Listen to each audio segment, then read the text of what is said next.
Hello friends, welcome to my channel teaching with fun. तर friends, आजच्या व्हिडिओमध्ये आपल्याला बघायचं आहे डेसिमल ॲडिशन अँड सबट्रॅक्शन। हे झालं इंग्लिश मध्ये नाव आणि मराठीमध्ये त्याला म्हणतात दशांश अपूर्णांकाची बेरीज आणि वजाबाकी दोन्ही आपल्याला एकाच व्हिडिओमध्ये बघायची आहे। मग आता फ्रेंड्स, हा व्हिडिओ तुम्हाला शेवटपर्यंत बघायचा आहे, कारण तुम्हाला मग याच्यामध्ये मी दोन पद्धतीने वेगवेगळ्या पद्धतीने मी तुम्हाला हे गणित समजावण्याचा प्रयत्न केलेला आहे, म्हणजे जेणेकरून तुम्हाला अभ्यास हा सोपं गेला पाहिजे, म्हणजे आपल्या लेकरांना आहे की नाही।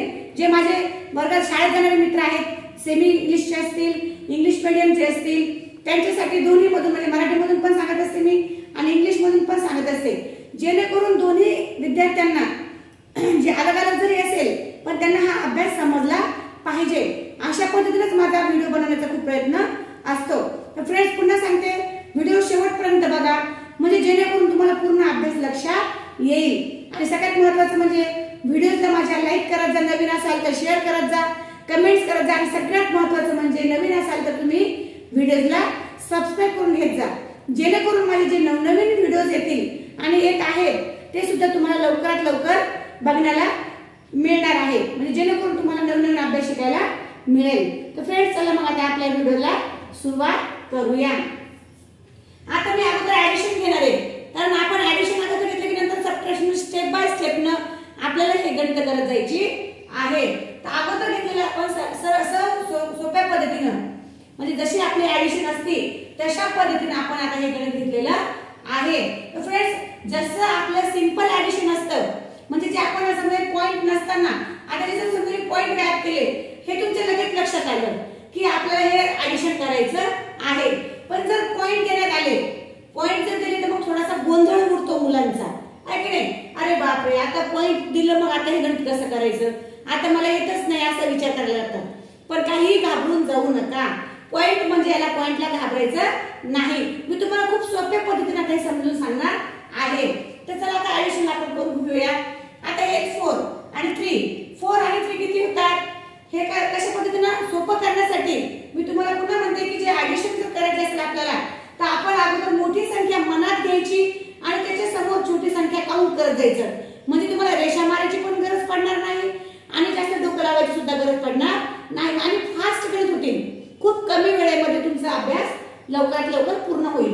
मग आता 4 च्या पुढे 3 मोजूयात आपण, यापैकी संख्या मोठी आहे 4, 4 च्या पुढे 3 मोजूयात, 4 5 6 7 आले की नाही। मग 7 आले तर 7 ची याची कॅरी आपल्याला इकडे काही घ्यायची गरज नाही।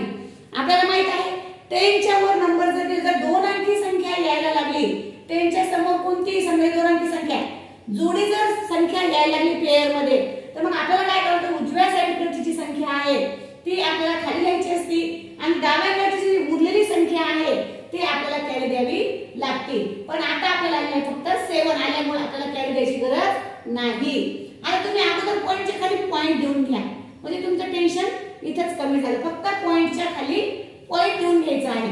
आता नंतर समोर आहे बघा 9 आणि 2, तर अगोदर 2 च्या पुढे 9 मोजायला खूप वेळ लागेल आपल्याला, म्हणून मी आताच काय सांगितलं की 9 जी मोठी संख्या असेल ती आपल्याला मनात घ्यायची आहे आणि त्याच्या समोरची संख्या छोटी संख्या मग आपल्याला काउंट करून घ्यायचे बोटावर, आहे की नाही। आता बघा 9 च्या पुढे 2 मोजा, 9 म्हणायचं आणि सोडून द्यायचं 9, फक्त त्याच्या पुढे 10 11, म्हणजे किती संख्या आली, उत्तर आलं आपल्याला 11। मग एक कोण इथे घ्यायचा आणि एक कोण याच्या डोक्यावर ठेवायचं, त्याच्या शेजारच्या संख्येवर त्याला आपल्याला ती कॅरी ठेवायची आहे। आता इथे बघा 7 ही मोठी आहे, 3 लहान आहे, है की मग 7 संख्या मनात घ्या, 7 च्या पुढे 3 मोजा, 7 8 9 10, 10 च्या वर एक टाका 11, पुन्हा काय आलं 11, पुन्हा आपल्याला घ्यायचा आहे 1, पुन्हा कॅरी 1। आता संख्या कोणती मोठी आहे 4, 4 च्या पुढे 2 मोजा, 4 5 6 आणि कॅरी टाकल्यावर 7। अशा पद्धतीने पॉइंट खाली पॉइंट आला आणि आपलं गणित झालेलं आहे। सोपं आहे की नाही, काही टेन्शन घ्यायचं नाही, अभ्यास करताना टेन्शन घेऊन करायचं नाही, खूप सोप्या पद्धतीने अभ्यास होत असतो आपला। आता समोर बघूया 3 आणि 2 किती होतात, मग 5, कारण ते मी तुम्हाला व्यवस्थित समजून सांगितलेलं आहे। आता समोर आपण थोडंसं फास्ट करूया, है की नाही। आता 9 च्या पुढे 3 मोजूया, कारण याची कॅरी इकडे आलेली नाही, 5 ला कॅरी बसणार नाही, मग 9 च्या पुढे 3 मोजा, 9 10 11 12, बाजूला लिहून घेत जा, जेणेकरून तुमची कॅरी कोणती आहे आणि आपल्याला संख्या तिथे कोणती ठेवायची आहे हे तुमच्या लक्षात येण्यासाठी, नवीन मुलांसाठी जे नवीन मुलं शिकणारे असतात त्यांच्यासाठी आपल्याला हे घ्यायचं आहे. मग आता इथे उजवीकडची संख्या कोणती 2 इथे घ्यायची आणि उरलेलं 1 त्याच्या शेजारच्या संख्येवर टाकायचं आहे. आता इथे बघा इथे मोठी संख्या कोणती आहे 7. 7 च्या पुढे 4 मध्ये 7 8 9 10 11 आणि 11 मध्ये 1 टाकल्यावर 12. 12 ला मग काय येईल मग इथे पुन्हा 2 घ्यायचा आहे आणि कॅरी 1 घ्यायची आहे. आता इथे काय सगळ्यात मोठा थोडासा वेगळा पॉइंट आहे की 8 च्या खाली संख्या नाही. इथे सुद्धा मुलं गोंधळण्याचा शक्यता खूप असते. मग आता इथे असं समजायचं की जिथे संख्या नाही तिथे आपण शून्य समजायचं असतं, लिहायची गरज नाही, फक्त समजून घ्यायचे की इथे आपल्याला 0 आहे म्हणजे इथे काही नाही. मग 8 च्या खाली काही नसल्यामुळे पण 8 च्या डोक्यावर कॅरी आलेली आहे. मग 8 मध्ये 1 टाकल्यावर काय करायचं कॅरी टाकल्यावर आपल्याला होता नाही. ही झाली आपली सोपी पद्धत. आता अशा आडव्या पद्धतीने परीक्षेमध्ये तुम्हाला ह्या पद्धतीने येऊ शकतं किंवा मग आता ह्या पद्धतीने येऊ शकतं. तर आपल्याला दोन्ही पद्धत बघायची आहे. जर अशी पद्धत दिलेली असेल तर मी याचे आणखी एक व्हिडिओ बनवलेला आहे की आपण जोडी लावू शकतो. पण काय काय होतं कधी कधी जोडी लावली तरी सुद्धा आपला घोळ होऊ शकतो. तर मग हा घोळ होऊ नये म्हणून आपण जशी ही संख्या मांडणी केलेली आहे तशी मांडणी करून घ्यायची. पण पॉइंट जवळ पॉइंट आला आहे जवळ आपल्याला घ्यायचं आहे. जसं की बघा आता 46.24 अशा पद्धतीने झाल्याच्या नंतर आपल्याला टाकायचंय प्लस चिन्ह आणि समोर घ्यायचंय. मग अगोदर बघा पॉइंट जवळ पॉइंट लिहून घ्या आणि 62 याच्या समोरच लिहून घ्या. त्याच्या अलीकडे आता 3 संख्या आहेत त्या लिहून घ्यायच्या तुम्हाला. मग 3 9 आणि 7 ही मांडणी खूप महत्त्वाची आहे फ्रेंड्स. ही मांडणी खूप महत्त्वाची आहे. सारख्या संख्या आल्या तर त्या संख्या आपल्याला पटकन लिहिता येतात, संख्या खाली संख्या. पण जेव्हा लहान मोठी संख्या आलेली असते, आता इथे काय झालेले 1 2 3 4 एका साईडला 4 आहे आणि 1 2 3 4 5 एका साईडला 5 म्हणजे एक संख्या लहान आहे आणि एक संख्या मोठी आहे. मग अशा वेळी करत असताना आपल्याला काय करायचंय पॉइंट जवळ पॉइंट घ्यायचा आहे.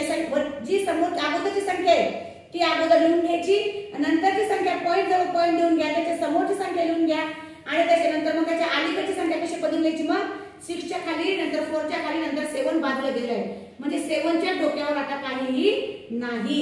आता बघा मग आता हे कसं करायचं मग 4 आणि 2 किती होता 6 याची कॅरी इकडे आलेली नाही.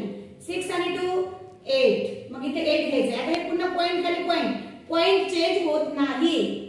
आता समोर 6 आणि 3 किती होतात मग 9 त्याची सुद्धा कॅरी आलेली नाही. आता 9 च्या पुढे 4 मध्ये 9 10 11 12 13 म्हटलं की 1 3 इथे 3 घ्यायचं आणि 7 च्या डोक्यावर इथे आपल्याला 1 घ्यायचं आहे म्हणजे ती कॅरी आहे संख्या नाही. मग 7 मध्ये 1 टाकल्यावर आपलं आन्सर आलं 8 आणि नंतर हे लिहून झाल्याच्या नंतर आपलं जे आन्सर आलेलं आहे ते आपल्याला इथे लिहून घ्यायचं 839.86. आता हे समोरचं जे एक्झाम्पल आहे ते आपल्याला याची मांडणी व्यवस्थित करून घ्यायची आहे जेणेकरून तुम्हाला मांडणी करताना आपली मांडणी जर चुकली तर मग गणित चुकणार आहे. त्यासाठी मांडणी करून घ्या 3.25 आता 63.24 नीट बघा. आता 66 साइडला झालेले इथं आहे की नाही, इथे संख्या कमी आहे वरच्या साइडला पुन्हा प्लस चिन्ह आणि पुन्हा 9.73 9.73 अशा पद्धतीने मांडणी करायची आहे. जिथे संख्या नाही तिथे संख्या टाकायची नाही. जर संख्या टाकली तर ते आपलं गणित चुकल. जेवढ्या संख्या दिलेल्या तेवढ्या व्यवस्थित टाका. पॉइंटला बघा आणि पॉइंटच्याच खाली पॉइंट येऊ द्या आणि पॉइंटच्या उजव्या साइडची आणि पॉइंटच्या डाव्या साइडची संख्या लक्षपूर्वक काळजीने लिहा म्हणजे तुमचं गणित चुकणार नाही. आता हे तिन्ही एकत्र करायचे तर आपल्याला हे तिन्ही पण 5 आणि 4 किती झाले 9. आता 5 च्या पुढे 4 मध्ये 5 6 7 8 9 झाले. 9 च्या पुढे पुन्हा 3 मध्ये 9 10 11 12 झाले. मग इथे किती येणार आहे आपलं आन्सर 2 येणार आहे. मग कॅरी किती आली 1. आता इथे बघा सगळ्यात मोठी संख्या कोणती आहे. खूप गणित सोपं जातं फास्ट मध्ये म्हणून सांगितले मी. 7 च्या पुढे 2 मध्ये 7 8 9 9 च्या पुढे 2 मध्ये 9 10 11 आणि 11 च्या पुढे कॅरी टाका 12 आहे की नाही. 7 8 9 10 11 12 इथे पुन्हा 2 लिहायचे आता कॅरी इकडे टाकायची आहे की नाही. आता नंतर इथे सगळ्यात मोठी संख्या कोणती आहे 9 9 मध्ये 1 जर टाकले तर किती झाले 10. आपल्या डोकं जर शिल्लक लावला आपण तर तशा पद्धतीने पण आपल्याला गणित करता येतं. 9 मध्ये जर 1 टाकले तर 10 होतात आणि 10 नंतर 3 10 11 12 13 13 नंतर पुन्हा 3 13 14 15 16 1 6 16 आलं, मग इथे 6 घ्यायचं आहे की कॅरी घ्यायची आहे. मग 6 आणि 1 7 किती होतात मग 7. अशा पद्धतीने आपले गणित झालं. आता सबट्रॅक्शन कडे वळूया. सेम सबट्रॅक्शन तसंच आहे, काहीच अवघड नाहीये. आता संख्या लहान मोठ्या फक्त तुम्हाला समजल्या पाहिजे. तर 4 मधून 2 गेले किती होतात मग 2. आता इथे झालं, हे झालं वरची संख्या मोठी होती म्हणून खालची संख्या लगेच आपण काढली. आता त्याच्या सर्व वरची संख्या लहान आहे आणि खालची संख्या मोठी आहे. बरेच मुलं काय करतात, विसरून जातात की ते काय करतात 7 मधून 2 कमी करून घेतात, पण हे गणित चुकतं. त्यासाठी काय करावं लागलं, शेजारच्या कडून एक काय घ्यावं लागणार आहे, कॅरी उसने घ्यावेल्या लिखटची एक संख्या आपल्याला घ्यायची आहे. मग आता किती झाले मग 12 होतात, आहे की नाही. जास्त खाडाखोड करायची नाही. म्हणजे काय होईल मग तुमचं गणित, मग आपण कोणती संख्या नंबर कोणता टाकलेला आहे हे काय करतं मग आपल्याला कळत नाही. त्यामुळे आमची गणित चुकण्याची शक्यता असते. तर मग आता इथे झालं आपल्याला 12 मधून आपल्याला 7 कसे कमी करायचे. आता याच्यामध्ये आणखी एक ट्रिक आहे. 7 च्या पुढे जर आपण 12 येईपर्यंत मोजलं तर उरलेली संख्या आपल्याला उत्तर मिळते. बघा आता 7 8 9 10 11 12 म्हणजे 1 2 3 4 5 उरले की नाही. मग इथे आन्सर आला आपलं 5. नाही तर तुम्ही मग 12 मोजा असे 1 2 3 4 5 6 7 8 9 10 11 12 12 मधून किती कमी करायचे मग 7 1 2 3 4 5 6 7 उरले किती मग 1 2 3 4 5. अशा पद्धतीने सुद्धा आपण गणित करू शकता. आता 3 मधली कॅरी आपण 2 ला दिली असल्यामुळे इथे आपले उरले 2. आता पुन्हा 2 मधून 9 जात नाही, पुन्हा याच्याकडून आपल्याला 1 कॅरी घ्यावी लागेल. आता झाले 12. आता 9 च्या पुढे 12 येईपर्यंत मोजायचे. 9 10 11 12 किती उरले मग आपल्याकडे फक्त 3 उरलेले आहे. मग इथे 3 यायचं आहे. पुन्हा पॉइंट खाली पॉइंट देऊन घ्या. आता पॉइंटच्या खाली पॉइंट झालं म्हणजे टेन्शन मिटलं. आता 4 मधून आपण 3 ला 1 दिल्यामुळे इथे राहिले आपल्याकडे 3 मधून 2 गेले मग किती उरतात मग 1. अशा पद्धतीने आपलं गणित संपलेलं आहे. आता हे पण बघूया. 0 मधून 4 जात नाही, 0 मधून कोणती संख्या जात नाही. मग आपल्याला शेजारच्याकडून पॉइंट मुळे असं नाही की पॉइंट असल्यावर आपण इकडं कॅरी घेऊ शकत नाही, असं नाही. आपण कॅरी कुठेही घेऊ शकतो. आता इकडची कॅरी इकडे घेतली मग 0 जवळ. आता झाले ते 10 मधून 4 गेले किती उरतात मग 6. मग आपण इथे 6 लिहून घेतलेला आहे. पुन्हा पॉइंटच्या खाली पॉइंट, टेन्शन मिटलं. आता समोर जाऊया. 2 मधून 1 आपण 0 ला दिल्यामुळे इथे उरले 1 मधून 9 जात नाही. पुन्हा इकडची कॅरी आपण इकडे घेतली. आता झाले 11.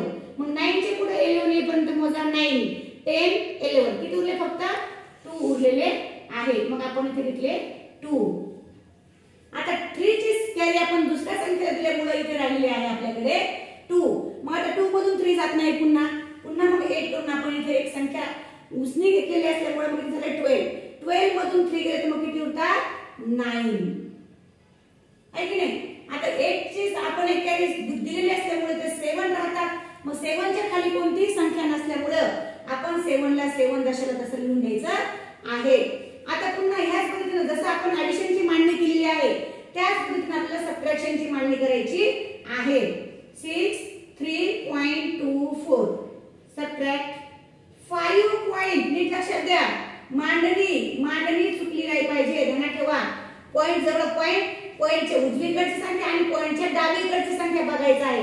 नाहीतर काय होतं बऱ्याच वेळेस मुलं एक तर इकडे घेतात नाही तर मग पलीकडे घेऊन टाकतात संख्या. मग ही फक्त संख्याची मांडणी ही खूप महत्वाची आहे. आता ही झालेली आहे आपली मांडणी. आता 4 मधून 2 गेले 2 उरतात. पुन्हा 2 मधून 4 जात नाही. मग इकडची केली आपण इकडे घेतली मग झाले 12 मधून जर 4 काढले तर किती उरतात आपल्याकडे 8. पॉइंट जशाला तसं देऊन घ्या. आता 3 ची संख्या तिथे आपण कट केलेला असल्यामुळं अशी घाडाघोड करून नका, उगाच थोडीशी रेष मारा म्हणजे आपल्याला समजलं पाहिजे की आपण कॅरी दुसऱ्या संख्येला दिलेली आहे. मग इथे 3 मधली कॅरी आपण इकडे दिलेली असल्यामुळे ते उरतात 2 मधून 5 पुन्हा जात नाही. पुन्हा कॅरी 1 घ्यायची. मग आता किती झाले 12 मधून 5 कमी करायचे 5 6 7 8 9 10 11 12 5 आणि 2 किती होतात 2 5 आणि 2 7. मग इथे 7 घेतले. आता 6 ची कॅरी आपण शेजारला दिलेली आहे. मग आपल्याकडे किती उरले 5 च्या खाली काहीही नसल्यामुळे तिथे 0 समजायचे आणि 5 ला 5 दशाला तसे आपल्याला लिहून घ्यायचे आहे. तर फ्रेंड्स अशाच पद्धतीने मी आता फक्त तुम्हाला मांडणी करून देते. हे तुम्ही करून बघा बरं तुम्हाला खरंच आता लगेच समजले का मी शिकवलेले गणित. बघा 32.426 8 पॉइंट नीट लक्षात द्या. पॉइंट 8च्या डाव्या साईडला फक्त एकच संख्या म्हणून आपण एकच घेतली, त्याच्या पुढे 3 7 5 अशा पद्धतीने मांडणी करायची आहे. आता हे जे उत्तर होतं आपल्याला इथे समोर लिहून घ्यायचे 57.82 हे आपलं उत्तर झालेलं आहे.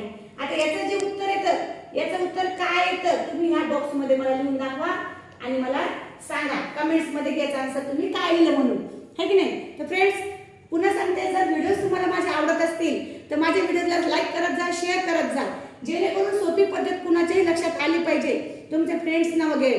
आणि ज्यांना टीचिंगला जायचं आहे, समजा ज्यांना शिक्षक व्हायचं आहे, म्हणजे त्यांना काय म्हणजे कोणत्या पद्धतीने कशा पद्धतीने शिकवता येईल याच्यापेक्षाही आणखी चांगली पद्धतीने तुम्ही शिकू शकता. फक्त लक्षात आलं पाहिजे की मुलांना हे गणित समजले पाहिजे.